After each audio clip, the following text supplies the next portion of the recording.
이 선천과 후천이라고 하는 이 개념들을 많이 사용하고 있는데, 자, 각 종교에서 얘기하는 불교에서는 극락세계요, 유교에서는 대동세계요, 기독교에서는 지상천국이요, 또 이 민족종교계통에서는 후천세상을 얘기하고 그러잖아요. 그러면 그 세상에 우리가 법리적으로 볼 것 같으면은 이 선천은 분열 발달하는 과정이에요. 그래서 무생명체를 이렇게 다 어느 것 하나 가리지 않고 생명체를 다 이렇게 내놓는 과정에 있었던 거예요. 우리가 이것을 그러면 어디서 볼 수 있냐? 자연에서 가장 쉽게 볼 수 있는 건데, 땅이라고 하는 이것을 이렇게 들여다보고 있으면은 땅에서 모든 이 생명체들이 이렇게 실현하잖아요. 또한 인간 역시 흙으로 만들어진 존재예요, 이게. 우리가 지금 결국은 음식물을 먹고 하는 것이 이게 결국 땅에서 나오는 것을 먹고 그대로 이렇게 성장한 거 아니에요. 그러니까 결국은 인간 역시 토로 만들어진 토체다, 이렇게 얘기를 하는 거죠. 그러면 지금 이 봄, 여름, 가을, 겨울 과정이 있는데, 지금 선천은 우리가 기후적으로 바뀌는 과정을 볼 것 같으면은 봄, 여름 과정에서는 상승 곡선을 쪄서 이렇게 목화 과정이다 보니까 분열 발달하는 과정으로 이렇게 얘기를 한단 말이죠. 근데 가을에 들어서는 뭐야? 기운 자체가 아래로 내려오는 이렇게 과정이란 말이죠. 그래서 이 과정을 볼 것 같으면은 이 축과 12지기에서 이 축과 미의 과정을 이렇게 볼 것 같으면은 이 선천에서는 그렇죠. 한올에서 그렇죠. 천겨자 지벼고 축 그러잖아요. 이 땅이 열리고 이제 모든 생명체가 이렇게 돋아나서 성장하는 과정이었는데, 이 권계가 있는 이 미토의 이 방향에서는 이제 수영 과정으로 모든 것이 들어간다는 거죠. 자, 보세요. 그러면 왜 이 선천에는 이 지금 우리 지구상만 해도 80억이라고 하는 인류가 이렇게 태어나서 아기 다툼 속에서 살고 있는데, 그러면 후천이라는 과정이 왜 조본문이 되냐 하면은, 이 선천에선 무한 분열을 시켰다면 이 후천은 절대로 생명체를 내지 않는다는 거예요. 그렇게 우리가 자연을 볼 것 같으면 어때요? 여름이 끝단에서 이렇게 보면은 이 땅에서 이렇게 풀들이 별로 나지 않습니다. 돋아나지가 않아요. 근데 지금 자연을 이렇게 봄의 과정에 볼 것 같으면 지금이 이제 막 대가리를 들고 땅속에서부터 너나 할 것 없이 돋아나고 있어요. 그러니까 이 과정 속에서 아기 다툼 속에 솟아난 과정이 경쟁 사이가 되는 거고, 그러다 보니까 힘이 든 거죠, 사람들 자체가. 근데 이 과정에 들어갈 것 같으면은 이때는 싹을 발화를 안 시켜요. 땅에서 발화 안 시키는 거예요. 이것은 뭐냐? 이것은 천지 부모가 쉽게 해서 발화를 시키지 않는 것 같아요. 그러니까 여자가 애를 낳을 때가 됐는데 애를 낳지 않는다는 거예요. 그러니까 어렸을 때는 성숙해서 여자가 18세 되고 이렇게 되면 그때부터는 애를 낳을 수 있는 과정이 있죠. 근데 그 과정이 지나서 성숙되는 과정에 있다 보면, 결혼을 해서 이제 성숙된 과정에 있다면 그때부터는 애를 출산하지 않아요. 절대적으로.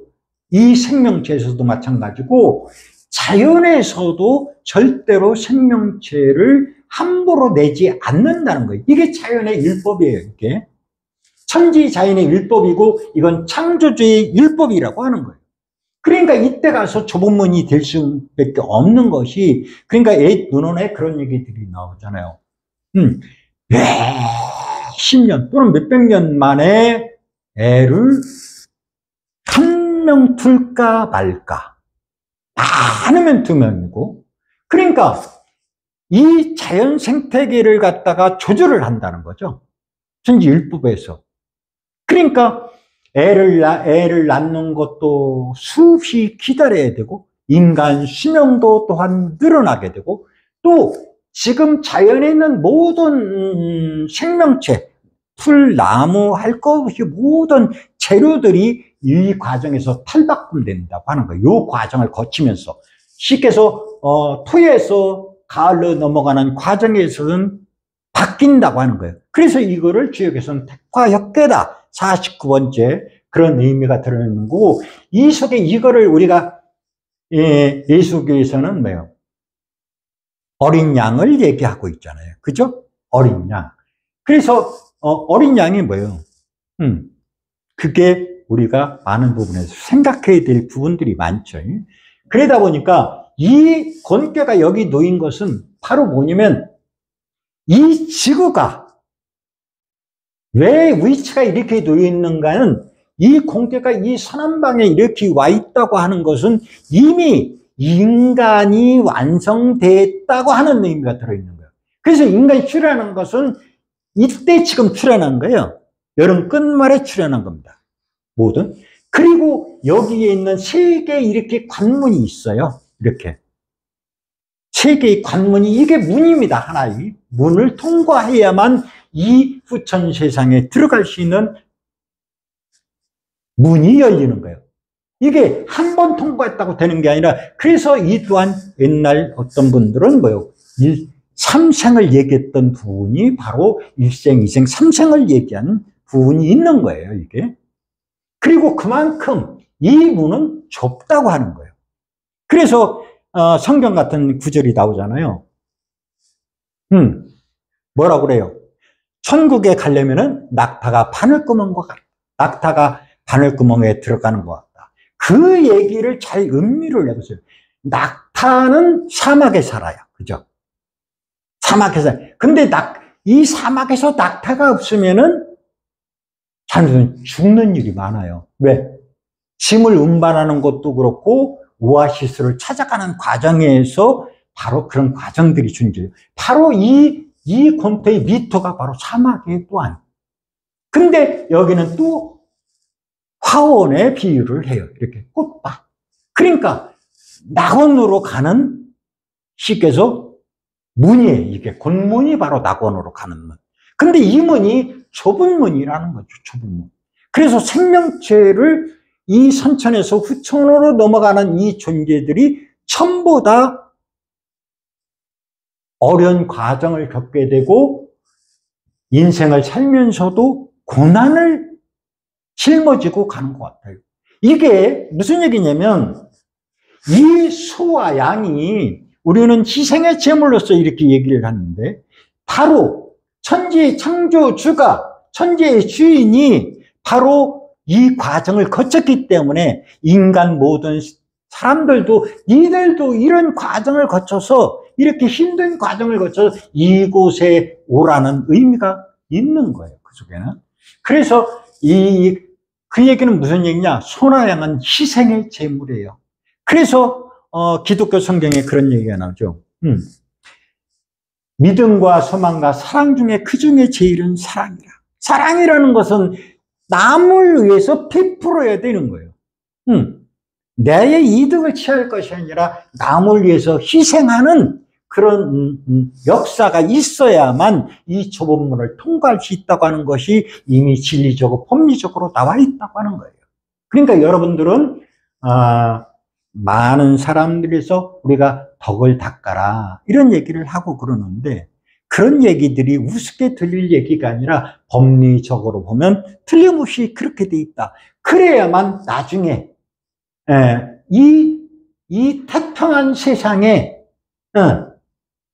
좋은 세상에서 열매가 가득 열린 그런 세상에서 새로운 세상을 맞이할 것이다. 이것을 많은 옛날의 성자들이 또는 아는 사람, 지혜 있는 사람들이 얘기를 해주고 있는 거예요.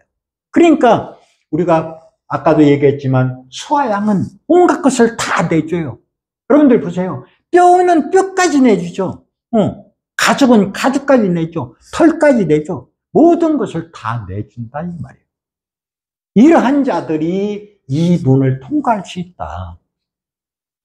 그래서 우리가 이 토라고 하는 것이 토독이 얼마만큼, 이것은 또한 우리가 인간적으로 얘기하면 어머니와 같은 거예요. 어머니. 우리가 어머니, 여자는 약하지만 어머니는 강하다 하잖아요. 그러니까 어머니는 모든 것을 자식을 위해서 희생을 하잖아요. 그러니까 그 희생이 바로 희생했기 때문에, 또 인내했기 때문에 이 후천 세상에 빛을 볼 수 있는 거예요. 그러니까 이 법리가, 이런 원리가 이 속에 들어있다, 이렇게 생각하시면 될 겁니다.